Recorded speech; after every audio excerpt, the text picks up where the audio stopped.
ఏంటండి చూడను సన్ చూడదు. గేజింగ్, మూన్ గేజింగ్ ఇవన్నీ ఏంటి? వాటర్ గేజింగ్ ఇవన్నీ గూడా చేస్తాం మేము. పంచభూతాలతోని హ్మ్. ఇంటరాక్షన్. ఆ! హ్మ్. అనుసంధానం అంటాం. రైట్. సూపర్. ఎగ్జాక్ట్‌లీ. ఆ! సూపర్. ఆ! సో, అదేంటంటే మనము మూన్‌ని మూన్‌ని ఒక 5 నిమిషాలు చూస్తే మనలో ఆలోచనలంతా క్లియర్ అయిపోతాయి. నెగెటివ్ ఆలోచనలు పోయి పాజిటివ్ ఆలోచనలొస్తాయి. ఓహ్! మూన్ మన మైండ్‌ని కంట్రోల్ చేస్తది. కరెక్ట్. అవును. సన్ మన బాడీని కంట్రోల్ చేస్తది. అవును. సో, సన్ గేజింగ్ వల్ల ఏమైతదంటే మనకి బాడీలో ఉన్న ప్రోటీన్స్ ఏమేం కావాలో బాడీని రుగ్మతలు అంతా రిలీజ్ డి చేస్తది. విటమిన్ దగ్గర సన్ నుంచి అన్నీ గూడా అన్నీ క్లియర్ ఆ! చేస్తది. సో, అది సన్. మంచి వాటర్ మంచిగా తాగాలి. సో, వాటర్ గేజింగ్ ఏంటంటే మనము మన సెకండ్ చక్రాలో వాటర్ ఉంటది. ఇప్పుడు కోరికలు. హ్మ్. కోరికలు అనేది వాటర్ చక్ర. అచ్చచ్చా! అది మనము క్లెన్స్ చేసి బ్యాలెన్స్ చేస్తాం. ఓకే. ఫస్ట్ చక్ర భూమితోని. సో, భూమి మీద పడుకుంటారు. హ్మ్. పడుకొని భూమితోని శక్తి తీసుకుంటారు. ఓకే. భూమి శక్తి తీసుకోవడం వల్ల మనలో ఉన్న వాపులు, నీరు, శరీరంలో ఉబ్బు అవన్నీ ఉంటాయి కదా! ఉబ్బసం అవును. అంటారు. అవునవును. అవన్నీ క్లియర్ అయిపోతాయి మీకు. ఓహ్! భూమి కెన్ డూ దట్. హ్మ్. ఇంకో ట్రీ హగ్గింగ్ ఉంటదక్కడ. ట్రీ ఆ! ఏంటి మీకేమిస్తది? ఆక్సిజన్ ఇస్తది. అంటే ఆక్సిజన్ అన్నది మనకు మెయిన్ సహజంగా మనకు అది లేకపోతే మనం తెలియకుండానే గాలి బతకం గదా! తీసుకుంటాం. అవును. అవును. చెట్టు మనకు తెలియకుండానే ఇస్తోంది రోజు. అవును. సో, చెట్టు లేనిది మనం లేము. చెట్టు మనకి మంచినిస్తది, చెడుని తీసుకుంటది. అది అవును. క్లియర్ గదా మనకి. అందరి ఎవ్రీ సైన్స్ అద్భుతంగా. Student yes. తెలుసు. అందరికి ఎవ్రీ తెలుసు. ఆధ్యాత్మిక వ్యక్తికి తెలుసు. మనం వెళ్లి ఇప్పుడు మనకు ప్రాబ్లమ్ ఉంది.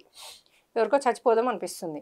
వాడు చెట్టుని 10 నిమిషాలు హగ్ చేసుకోమనండి. హ్మ్. అది చెట్టు తీసుకుంటది.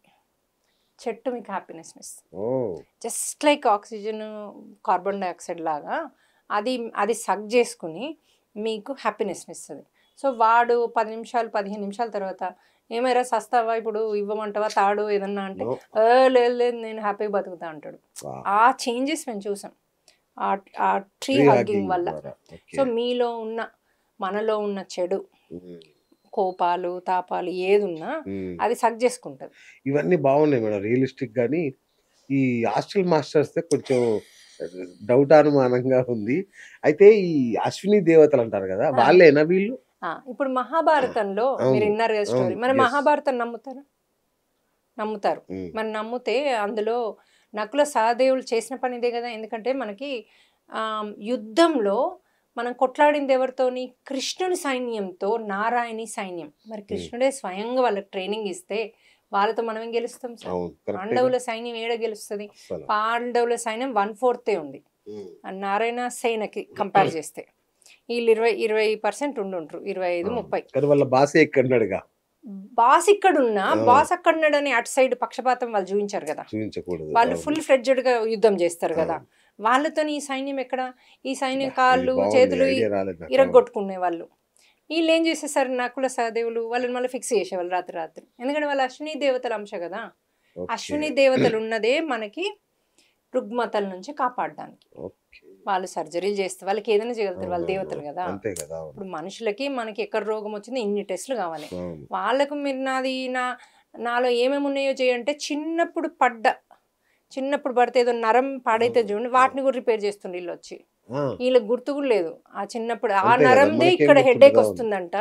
వాళ్ళక్కడ నరం చేస్తుండ్రు. బా! అరే! నేను హెడేక్ అడుగుతున్నా నరం చేస్తుండే ఏందని వీళ్ళు అడుగుతారు లోపల నుంచి. ఆ! మనకు తెలుస్తది అక్కడ అవును. వాళ్ళు ఏం అవును. చేస్తున్నారో. ఆ! అడిగితే లోపల నుంచి వాళ్ళ సమాధానం ఏం చెప్తారంటే, "నీకు ఆ నరం తెగినందుకే నీకు ఇక్కడ హెడేక్ ఉంది. ఆ నరం ఓకే. ఫిక్స్ చేస్తున్నామంటారు." సడెన్‌గా ఒక్కోసారి బ్రెయిన్‌లో చేస్తారు. "అరే! నేను ఇక్కడ నాకు ఈ అరికాలులో నొప్పంటే నువ్వు మోకాలు చేస్తున్నావు ఏందంటే, అవును ఇది ఇక్కడ నుంచే నీకు అక్కడ సిగ్నల్ ఎళ్తుంది. ఓ ఇక్కడ ఫిక్స్ వీడికి చేస్తే బ్రెయిన్ మోకాల్లో ఉందిరా అంటుంటారు అప్పుడప్పుడు. అందుకేనేమో. అందుకేనేమో అంటారేమో. పోన్లే. అది బ్రెయిన్‌లో చేస్తారు. ఆ! అసలు మేము చూసాము 50%, 60% బ్రెయిన్‌లో చేస్తున్నారు. ఎక్కడేం బాడీలో ఏం ఇష్యూ ఉన్నా. ఓకే. అది ఒక ఆమెకైతే పేస్ మేకర్ ఉంది. ఆ! ఆమెకు బ్రెయిన్‌లో చేస్తున్నారు. సో, అప్పుడు మనకి ఇప్పుడు ఆమెకు పేస్ మేకర్. ఆ! అమెరికాలో రిట్రీట్ ఫోర్ట్ మయర్స్‌లో చేసాం. అక్కడైతే అసలు అద్భుతాలు చూసాం మేము. అబ్బా! 3 డేస్‌లో. ఆమె పేస్ మేకర్ అడిగితే బ్రెయిన్‌లో చేస్తున్నారు. అయితే ఆమె ఏదో భుజం కూడా నొస్తదంట చాలా. హ్మ్. పెయిన్ ఉంటదంట. హ్మ్. ఒక చెయ్యి లేబట్ రాదో ఏదో ఉంది ఆమెకి ఓకే. ఇష్యూ. ఆ! అయితే మీరసలు ఎక్కడెక్కడ చేస్తుండ్రో నాకు చూపెట్టండి. ఏ ప్రాబ్లమ్స్‌కి రిపేర్ చేస్తుండ్రో నాకు ఒకసారి ఫీల్ అయ్యేటట్టు చేయండి అందంట. ఆ! అప్పుడు అక్కడ పేస్ మేకర్ దగ్గర వైబ్రేషన్ లాగా వచ్చింది. భుజం దగ్గర వైబ్రేషన్ వచ్చింది. అప్పుడు ఆమెకు అర్థమైంది. ఓహో! అచ్చచ్చచ్చా! ఈ రెండిటి కోసం బ్రెయిన్‌లో చేస్తుండ్రు అని. ఓకే. అని ఇంక థాంక్ యూ చెప్పుకొని అట్లనే రిలాక్స్ అయింది. వండర్‌ఫుల్. ఓసారి పెయిన్ ఉంటది వాళ్ళకి. పెయిన్ తగ్గియమని అడగాలి. ఇవన్నీ మేము నేర్పిస్తాం ఈ 3 డే ఓకే. దాంట్లో. ఓకే. సో వాళ్ళు ఈ ఎలా అడగాలో కూడా ఒక నేనే ప్రాంప్ట్ అడిగిపిస్తా. ఇంజినీరింగ్ అనేది ఒకటి ఉంటది. ఎలా అడగాలో. మీకు అన్ని ప్రాంప్ట్ ఉంటాయి. హుహు. మీరు ఫోకస్డ్‌గా నేను చెప్పే నమ్మాలి. మిమ్మల్ని నమ్మాలి. అంతే. దట్స్ నమ్మి ఇట్. అక్కడ పడుకోవడం హాయిగా. అంతే. పడుకోవడానికి కూడా అన్ని ఇస్తాం మనం. అన్నీ ఆ! ఇస్తారు. అసలు అక్కడ మీకు లేనిదంటూ లేదు. హ్మ్. అటు మంచి ఫుడ్డు, చాయ్, స్నాక్స్ ఉన్నయన్నీ ఉంటాయమ్మా. ఉంటాయి. ఆ! బ్రేక్‌ఫాస్టు, డిన్నరు, లంచు పొద్దున సరే వీళ్ళు తిని ఇంట్లో వస్తారు లేదు. ఆ! మనం అన్నీ అన్నీ ప్రొవైడ్ ఇస్తారు. చేస్తాం అక్కడ. నైట్ పడుకోవడానికి ఉంటది. హ్మ్. కాకపోతే ఏంటంటే ఇప్పుడు మనం తిరుపతికి మీరిప్పుడు ట్రెక్కింగ్‌కి ఎళ్తే అవును. మీకు అన్ని సదుపాయాలు ఉండయి గదా! ఉండవు. 100%. అవును. మరి అది ఓ టెస్టే గదా మీకు. కరెక్ట్. అంటే ఒక జీవిగా మీరు నాకు ఇది కావాలి, అది కావాలి ఇంతసేపు కావాలి, కావాలి, కావాలి బదులు ఇస్తాను అనే జీవితము జీవిస్తే మీకు ఏది కనబడదు అసలు. హ్మ్. ఎలాంటి స్థితిలో అయినా పడుకోగలుగుతాం. ఎలాంటి స్థితిలో అదే నేను ఉంటా మేడం. అందరితో. ఇస్తాను అంటాను గాని నా దగ్గర ఏం లేకపోతే ఎట్లా మేడం? ఏమి ఇవ్వమంటారు? రిట్రీట్ రావడానికా? 3 రోజులు కాదు రావడానికా? మామూలుగా హ్మ్. మనం ఒకరికి ఏదైనా చేయాలి అనుకుంటే ఆ! నా దగ్గర ఏం ఇప్పుడు లేదనుకోండి. మీ పక్కింట్లో పిల్లలున్నారు. అవును. పోనీ మన ఇంట్లో పని మనకి హెల్ప్ చేసే అమ్మాయికి 2 పిల్లలున్నారు. ఆ అవును. పిల్లలకి ట్యూషన్ చెప్పొచ్చు కదా! మీకేం పోతది? ఓహ్! అదొక సేవ. మరి సేవే కదా అది. హుహుహు. సొసైటీకి హెల్పే కదా! అవును. ఇంకో 2 పిల్లలకి హెల్ప్ కదా! కరెక్ట్. సో, మీరు హెల్ప్ అన్నది మనం ఏదో అంటే డబ్బులు ఇవ్వడమే కాదు. ఆహా! డబ్బన్నది అసలు అన్నదానం చేయడం ఇప్పుడు అట్లాంటిది ఏం వీళ్ళెవ్వరు అక్కర్లా. కూడా వాలంటీర్స్ డబ్బులు ఇవ్వరు కదా! కరెక్ట్. మనం ఇవ్వం, వాళ్ళు ఇవ్వం. అవును. డబ్బుతో మనకు సంబంధం లేదు. ఆ! మనం ఏం చేస్తాం మన వర్క్ ఇస్తాం. కొంతమంది డబ్బే ఇవ్వగలుగుతారు, వర్క్ ఇవ్వలేరు. ఇవ్వలేరు. అవును. వాళ్ళ దగ్గర మనకు డబ్బు అవసరం అప్పుడప్పుడు. ఈ రిట్రీట్స్ చేయాలంటే. అంతే కదా! అవును. ఇప్పుడు కొంతమంది మన రిట్రీట్స్‌కి వచ్చేవాళ్ళు ఇప్పుడు మనకి దీనికి ఇప్పుడు 10,000 అన్నాం అనుకోండి ఫర్ ఎగ్జాంపుల్. ఇప్పుడు అవును. 3 డేస్‌కి మీకు ఫుడ్డు, ఉండడానికి ఇది, అది హ్మ్. మీకు అన్నిటికి మీకు అంతకంటే ఎక్కువే ఖర్చవుద్ది. హ్మ్. సో, వాళ్ళొచ్చి అంటారు, "మాకు 2,000 ఇవ్వగలుగుతాం. మేము నలుగురం వస్తామంటారు." హ్మ్. అయ్యో! మాకన్నీ ఇవే కేసులు. అచ్చా! ఈ కేసులు కూడా ఉంటాయా? ఎక్కువ అవే. వావ్! అదే ఆ! చెప్తుంది కదా తను. అచ్చా! ఇప్పుడు మీతో అమ్మాయి అంది గదా! అవును. ఎంతైతే అంత ఇచ్చిరా అని అనేవాళ్ళు ఎవరుంటారని. కరెక్ట్. సో, మేము సరే అంటాం. 2,000 ఇచ్చి ఆరుగురొస్తారు. ఆ! అయితే ఇంకోరొస్తారు మన దగ్గరికి. పే చేయగలిగిన వాళ్ళు. ఆ! వాళ్ళంటారు, "మేడం నేను 1,00,000 ఇస్తా మీకు డొనేషన్" అంటారు. వావ్! సో, ఆ మనీ ఇటెళ్తాయి. అచ్చా! అట్లా. అందుకని ఇప్పుడు మనము ఒక్కోసారి మనకు ఆర్గనైజేషన్‌లో మనం యాక్చువల్లీ ఇప్పుడు ఎవరెవరైతే వాలంటీర్స్ చేస్తారో వాళ్ళకేం దండలెయ్యము, స్టేజ్ మీద పిలవము, శాలువలెయ్యము అది లేదు. హ్మ్. ఎందుకంటే మళ్ళీ వాళ్ళని అది చేసి నేనేదో చేశానని ఈగో ఇంప్రూవ్ చేయడం ఇంకా గదా! మళ్ళీ నేను చేశాను అన్నది ఆల్రెడీ ఉండొద్దు వాళ్ళకి గదా!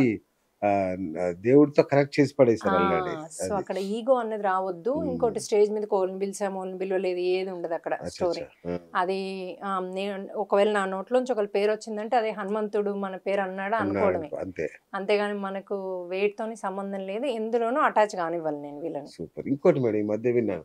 మీరు అక్కడికొచ్చే వాళ్ళని నారాయణ పరివారంతో అనుసంధానం చేస్తున్నా అని అంటున్నారు. అవును. ఏంటది నారాయణ పరివారం ఏంటి? ఇప్పుడు నారాయణ పరివారము అంటే ఇప్పుడు రామానుజులు అంటే ఆదిశేషుడు తెలుసు కదా మీకు. అవును. లక్ష్మణుడు అతనే. బలరాముడు అతనే. అవును. ఈ అన్ని జన్మలు. అవును. వెంకటేశ్వర స్వామి అప్పుడు ఎంబడి ఉండరాదు గదా! ఎందుకంటే ఆయన పద్మావతి ఎంబడి ఉన్నాడు అవును. గదా! వెనకబడ్డాడు గదా! ఇంకో తోకలాగా ఇంకో థర్డ్ వ్యక్తి ఉండరాదు కాబట్టి ఆయన మనకు గురువులాగా రామానుజుల్లాగా వచ్చారు. అచ్చా! మనకి టీచ్ చేయడానికి. ఓకే. ఆయనే మనకు నారాయణ మంత్రము, చరమ శ్లోకము, ద్వయ మంత్రం ఇచ్చారు. అంటే మోక్షానికి 3 మంత్రాలు కావాలి మనకి. అవును. ఈ 3 మంత్రాలు ఇచ్చింది ఆయనే. ఎందుకు ఆయన నారాయణుడు లక్ష్మి దగ్గర ఎప్పుడు 24/7 ఉంటారు గదా! అవును. సో, ఉన్నప్పుడు ఆయనకు అన్నీ తెలుసు గదా! ఆయనకు గూడా ఒకటి ఉంటది గదా! నాలాగా అందరికి జెప్పాలి, నేర్పియాలి అవునవును. అనే అంతే కదా! కోరిక ఉంటది గదా!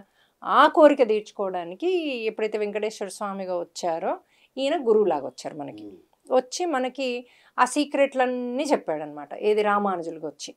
ఓకే. ఓకే. అయితే ఆయన పరివారంలో ఎవరొస్తారు? పొద్దున్న లేస్తే సేవ చేసేది ఆదిశేషుడు. హ్మ్. విచ్ ఈస్ అవును. మనం అక్కడే చేస్తున్నాం చూడు. మనం తీసుకుపోయి అక్కడనే పడేసిండు దేవుడు. హ్మ్. ఆహ్, అది. దాని తర్వాత నెక్స్ట్ గరుత్మంతుడు. గరుత్మంతుడు ఎప్పుడు వెయిట్ చేస్తూ ఉంటాడు. స్వామి ఎప్పుడొస్తే తీసుకెళ్దామా అని 24/7 వెయిటింగ్‌లోనే ఉంటాడాయన. ఓకే. మళ్ళీ ఆయనకి కొన్ని గుణాలుంటాయి గదా! గరుడునికి ఉండే గుణాలు. అవును. అవును. చూపు ఎక్కడి నుంచైనా చూడగలుగుతాడు. సూక్ష్మంగా అవును. అట్లా కొన్నుంటాయి. ఇంకోటి ఏంటంటే ఆయన మీద అన్ని పాములుంటాయి గదా! గరుత్మంతుడిని ఎప్పుడైతే మీరు పాములను చూస్తారో మన పాపాలు పోతాయి. ఆ! మీరు ఏ స్టాచ్యూ దగ్గరికెళ్ళైనా పాములను చూడండి డీప్‌గా. ఆహా! బ్రీత్ ఇన్ పాములను చేయండి. చేస్తే మీ పాపాలు రిలీజ్ అయితాయి.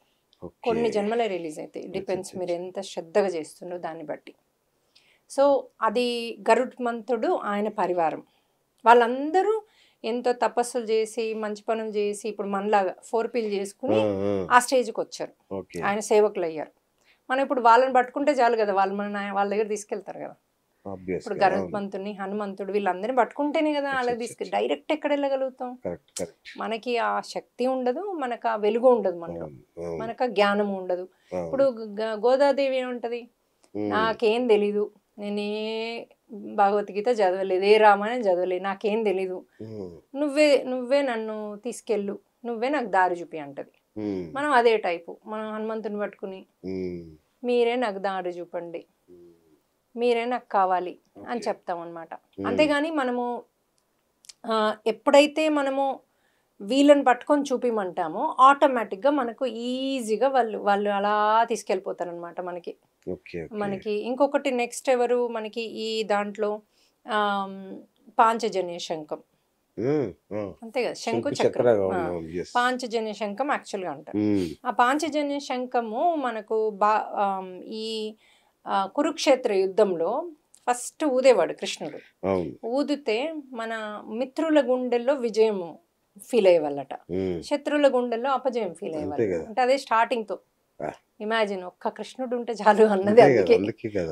అయితే ఆ శంఖం మనము ఇన్వైట్ చేసుకుంటే ఆటోమేటిక్గా మనలో ఉన్న నెగిటివ్ అంతా రిలీజ్ అవ్వదా, మన శత్రువులంతా నశించరా? సో అట్లా ఒక్కొక్క దాని నుంచి మనం ఒక్కొక్కటి, ఇప్పుడు ఆదిశేషుని మనలో ఉన్న విషయాన్ని రిలీజ్ చేయమంటాం, ఆయన పీల్చుకోలేడా క్షణంలో అట్లా. సో అది కాకుండా మళ్ళీ మన సుదర్శన చక్రం అంటాం కదా, సుదర్శనుడు కోటి సూర్యులంతా వెలుగు ఉన్నవాడనమాట, శక్తి. కోటి సూర్యుడు, ఒక్క సూర్యుడే మనం తాపం భరించలేము. సో ఆ వెలుగుని మనలోకి ఇన్వైట్ చేసుకుంటాం, మనలో ఉన్నాయి అన్ని రిలీజ్ చేసి ఈచ్ సెల్ని మనం అట్లా ప్రకాశవంతంగా చేయమని అడుగుతాం. ఎవరిని? మన సుదర్శనుని.